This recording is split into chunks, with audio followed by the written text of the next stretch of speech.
नमस्कार, news today India में आप सभी का स्वागत है। इस वक्त मैं लक्ष्मी शर्मा सिलीगुड़ी से लाइव जुड़ी हूं और आज हमारे स्टूडियो में ऐसी महिलाएं मौजूद हैं जिन्होंने अपनी जिम्मेदारियों के साथ साथ समाज के प्रति भी अपनी जिम्मेदारी को समझा है और नारी सशक्तिकरण का सही परिचय दिया है।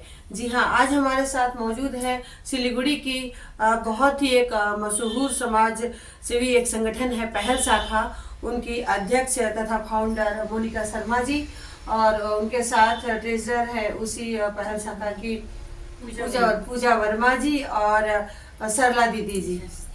तो मैं तीनों का परिचय उनके मुंह से ही सभी के सामने बोलूंगी उनको बोलने के लिए, लेकिन इसके पहले मैं बता दूं कि ये तीनों महिलाएं अपने अपने काम में इतनी माहिर और इतनी निपुण है कि घर और बाहर अपने कामों को संभालते हुए सेल्फ डिपेंडेंट होते हुए नारी सशक्तिकरण का परिचय देते हुए समाज के लिए बड़े बड़े आयाम इन्होंने स्थापित किए हैं। लड़कियों के लिए कोई नहीं सोचता, जो स्लम में बच्चे हैं उनके लिए बोलते तो सभी हैं शायद, लेकिन वहां जाकर उनकी समस्याओं को कोई नहीं सुलझाता। लेकिन इन्होंने वो काम किया है। ये उस स्कूल में भी जा रही हैं हमेशा से, जब से इन्होंने अपने बाहर के समाज के प्रति अपनी जिम्मेदारी को समझा है। वहां जाकर उन बच्चों के पास किताबें हैं कि नहीं, उनके पास पहनने को कपड़े हैं कि नहीं, यहाँ तक वे एक माँ की तरह उनका ख्याल रखती हैं। तो मैं सबसे पहले सवाल करूंगी मोनिका जी से।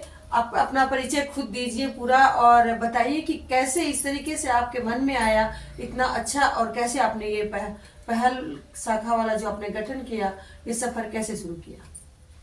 नमस्ते, धन्यवाद लक्ष्मी जी आपका, आपने हमें आज न्यूज़ इंडिया टुडे में इनवाइट किया है। पहल शाखा, मेरा नाम मोनिका शर्मा, सबसे पहले बताना चाहूँगी मैं पहल शाखा की फाउंडर मेंबर हूँ। एंड पहल शाखा जो है, इसका गठन करने के पीछे मेरे एक बहुत छोटा सा सोच थी मेरी। मैं चाहती थी कि महिलाएं अपने अपने काम से निकल के क्या समाज सेवा कर सकती है, क्योंकि आपने देखा होगा कि समाज में एक प्रोफेशनल महिला जो है या फिर कोई अपने एक ही काम, जैसे समाज सेवा करना तो उनको समाज सेवा ही करना है बाहर की। मैं चाहती थी क्या गृहिणी बाहर जाके काम कर सकती है समाज के लिए। इस सोच के साथ मैंने पहल शाखा का गठन किया था। एंड एक छोटी सी मीटिंग रखी थी, अपने जो दोस्त थे, चार पांच दोस्त थे मेरे, मैंने उनसे पूछा कि हम कर सकते हैं। उन्होंने साथ दिया, उन्होंने कहा क्यों नहीं कर सकते।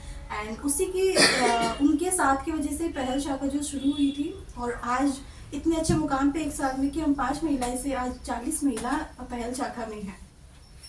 बहुत बढ़िया बात। जब इरादे मजबूत हो तो लोगों में बढ़ने में समय नहीं लगता और लोग संगठित होते चले जाते हैं और बड़े से बड़े काम भी बनते चले जाते हैं। तो आप बताइए पूजा जी की कैसा आपको लगता है पहल शाखा में काम करके, और कैसे आप लोग काम करते हैं।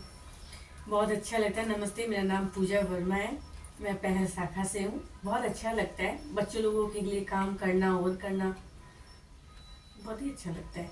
बच्चे आगे बढ़ते हैं और आप लोग जाते भी हैं उनके लोग हर पास, जगह जाते हैं, उनको हेल्प भी करते हैं, नई नई चीज़ करते हैं, उनको सिखाते हैं कि ऐसे करो, ये चीज़ छोड़ो, उनको पढ़ाई से ये सब चीज़ अच्छा लगता है पहल शाखा। मैं अब दीदी से भी बात करना चाहूंगी। दीदी अपना नाम बताइएगा। नमस्कार, मेरा नाम सरला कर्माकर, मैं पहल शाखा की मेंबर हूँ। दीदी आप बताइए कि कैसा लगता है आपको अपने घर के प्रति भी जिम्मेदारी, बाहर जाके जो बच्चे हो चाहे कोई कुछ किसी के लिए कुछ कर रहे हैं, कैसा फील होता है आपको। बहुत अच्छा लगता है, बहुत अच्छा फील होता है। बहुत अच्छा लगता है ना कि किसी के लिए मैं कुछ कर रही हूँ। ऐसा लगता है कि भगवान ने हमें कुछ करने के लिए अगर ताकत दी है तो हमें कुछ करना चाहिए। तो मैं एक बार फिर से मोनिका जी के पास आऊंगी और मैं आपसे पूछूंगी मोनिका जी कि अभी आप लोगों के क्या क्या काम चल रहे हैं सिलीगुड़ी में। पहल शाखा वैसे तो पिछले 1 साल से बहुत तरह के काम कर चुकी हैं, जिसमें कि आपके जो स्कूल, जो सरकारी स्कूल बहुत पहले से चल रहे थे, वहाँ पे कुछ बच्चे आते हैं, कभी 10 कभी 15 बच्चे स्लम एरिया से आते हैं। उनको कोई स्कूल एकेडमिक में वो नहीं जाते, वो बस स्कूल में आते 1 घंटा 2 घंटा वहाँ पे आके पढ़ते हैं। उसको हमने एक बहुत ही नामी एरिया है गांधी मैदान स्कूल, वहाँ पे उस स्कूल में एक रूम के अंदर ना कोई लाइट है ना कोई पंखा है। वहाँ पे 30 से 35 बच्चे स्लम एरिया से आते थे, पढ़ते थे। उनको जब हमने सर्वे किया, वहाँ पे हमने पाया, इनफैक्ट हमारे पेज पे वीडियो भी, उन्होंने कहा, हमने पूछा कि आप इतने अंधेरे में कैसे पढ़ते हो, तो उन्होंने कहा कि मैम सूरज की रोशनी आती है ना, वहाँ से पढ़ लेते हैं। उनके पास ड्रेस, उनके पास बैग नहीं थी, स्कूल पेंसिल, रबड़, मतलब नई चीज़ें उनके लिए देख के बहुत वो था। तो हमें लगा कि हम शुरू करते हमने उन बच्चों को स्कूल बैग्स वगैरह, बुक्स वगैरह प्रोवाइड करी एंड उनके साथ हम टच में। सेकेंड, हमने अभी लड़कियों के लिए, जो लड़की हैं स्लम एरिया से लड़कियों, चाहे आप मिडिल क्लास से हो चाहे अपर क्लास से हो, डजेंट मैटर, हमने एक आत्मरक्षा बोल के क्लास शुरू करी है जहाँ पे हमने कराटे फ्री ऑफ कॉस्ट उनको सिखाना प्रोवाइड किया है। क्योंकि हमारा मानना है कि स्लम एरिया की बच्ची पैसों की वजह से नहीं करती है, मिडिल क्लास की बच्ची समय की वजह से नहीं करती, और अपर क्लास की बच्चों को लगता है कि हम तो सेफ है, हमारे पास पैसे, हम सेफ है, हमें कराटे की जरूरत क्या है। बिल्कुल सही। तो हम मतलब पहल शाखा की ये सोच है, हम चाहते हैं लड़की है चाहे आप किसी भी क्लास से बिलोंग करती हो, लेकिन आपको अपने अंदर एक आत्मरक्षा का सही तरीका आना चाहिए। अगर आप कहीं फंस जाती हैं, हम नर्वस हो जाते हैं बहुत जगह पे, तो वहाँ पे आप नर्वस नहीं हो, आप अपनी रक्षा खुद कर सके। सेकंड ऑप्शन तो बाद में आता है, लेकिन पहला जो स्टेप है वो आपको आना चाहिए। बिल्कुल, बिल्कुल। इसके लिए पहल शाखा क्लास करवा रही है। स्लम एरिया की बच्ची जो ड्रग्स लेते हैं, जो बच्चे, इसमें लड़कियां भी है लड़के भी है, जो बच्चे ड्रग्स लेते हैं, हम चाहते हैं उनको ड्रग्स से मुक्ति दिला के उनको हम पढ़ाई की ओर भेजें। हमारा अगला कदम यही रहेगा कि हम उनको हेल्प करें। एंड जो लड़कियां, जैसे अभी सबको पता है कि पीरियड्स में कितनी प्रॉब्लम्स होती है, हम अपने बच्चों के, अपने घर की बेटियों को हम डॉक्टर दिखाए थे, लेकिन स्लम एरिया के बच्चों को कौन दिखाएगा? कोई नहीं दिखाता है। फिर हमने वहाँ पे सर्वे किया, वहाँ पे हमने उन बच्चों को PCOD, PCOS, हेवी ब्लीडिंग, इनके बारे में नॉलेज दिया। डॉक्टर सिंधु वाला हमारे साथ इसमें उन्होंने बहुत सहायता की हमारी, जिनकी वजह से हमने बहुत सारी लड़कियों को समझाया, उनको सही तरीका बताया कि PCOD क्या होता है, घबराने की बात नहीं है।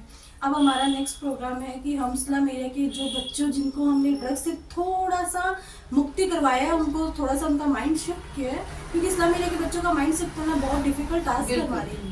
तो हम चाहते हैं उन बच्चों का स्कूल में एडमिशन हम करवाएं। हमारा अगला प्रोग्राम यही है। बहुत ही अच्छी बात कही आपने। जहाँ जिसको कोई राह दिखाने वाला नहीं होता, ऐसी जगहों पर आप लोग जा रही हैं और पूरी जिम्मेदारी के साथ अपना काम कर रही हैं। तो पूजा जी और सरला दीदी, मैं आप दोनों से जानना चाहूंगी कि कैसे आप लोग समय मैनेज करते हैं, चूंकि घर परिवार है, बच्चे हैं और आप लोग अपना खुद का काम भी करते हैं, बिजनेस भी संभालते हैं, तो कैसे समय मैनेज करते हैं ताकि हमारा जो ये चैनल है देखने वाली दूसरी महिलाओं को भी थोड़ी प्रेरणा मिले कि एक गृहिणी कितना काम कर सकती है। हालांकि कोई एक गृहिणी के काम की कोई भी मतलब समय लिमिटेड नहीं हो, सीमित नहीं होता है, हर वक्त वो काम करते रहती है। तो उसके साथ साथ आप लोग 3-4 काम और कर रहे हैं, खुद अपना जॉब भी हो या बिजनेस हो वो भी आप लोग कर रहे हैं, समाज के प्रति भी कर रहे हैं, अपने बच्चे भी संभाल रहे हैं, तो कैसे आप लोग समय मैनेज करते हैं? मोनिका जी टाइम दे देता है, डेट दे देता है, उस दिन हम लोग दूसरा कोई काम नहीं रखता है, उसमें पूरा ध्यान देते हैं, उसी में मैनेज हो जाती है। बिल्कुल सीधी और सही बात कही सरला दीदी ने कि मोनिका दी जिस दिन टाइम और डेट दे देती है उस दिन मैं दूसरा अपना कोई काम नहीं रखती, चाहे भले ही कितना ही इम्पोर्टेंट काम हो। तो बिल्कुल सही, मतलब एक काम के प्रति फोकस ऐसा ही होना चाहिए कि जब हमारे काम करने का एक दिन निश्चित कर दिया गया है तो पहले ही बता दिया, तो उस दिन हम फ्री रहेंगे और उस काम को पूरी शिद्दत से करेंगे। बिल्कुल सही। पूजा जी, आप कैसे करती है? 2 शब्द आप भी बताइए। देखिए, घर का काम करके जब मोनिका ने ये जो बता देता है कि दिन फंक्शन है, यहाँ पे इतने बजे पहुँचना है, बस टाइम निकाल के चले जाते हैं। Thank you. बहुत अच्छी और बहुत सीधी सी सरल सी बात। तो महिलाएं खुद भी नहीं जानती हैं शायद कि उनके अंदर कितनी क्वालिटी है और वो क्या क्या कर सकती हैं। इसी कारण जैसे जैसे हमारे समाज में लड़कियों को शिक्षा मिल रही है, वैसे वैसे अपने घर और बाहर की जिम्मेदारियों को संभालते हुए वो समाज की भी जिम्मेदारियों को निभा रही हैं। तो बहुत बहुत धन्यवाद हमारे चैनल और स्टूडियो में आने के लिए, बहुत बहुत धन्यवाद। तो बने रहिए इसी तरह की खबरें और इंटरव्यू के लिए हमारे न्यूज़ टुडे इंडिया के साथ।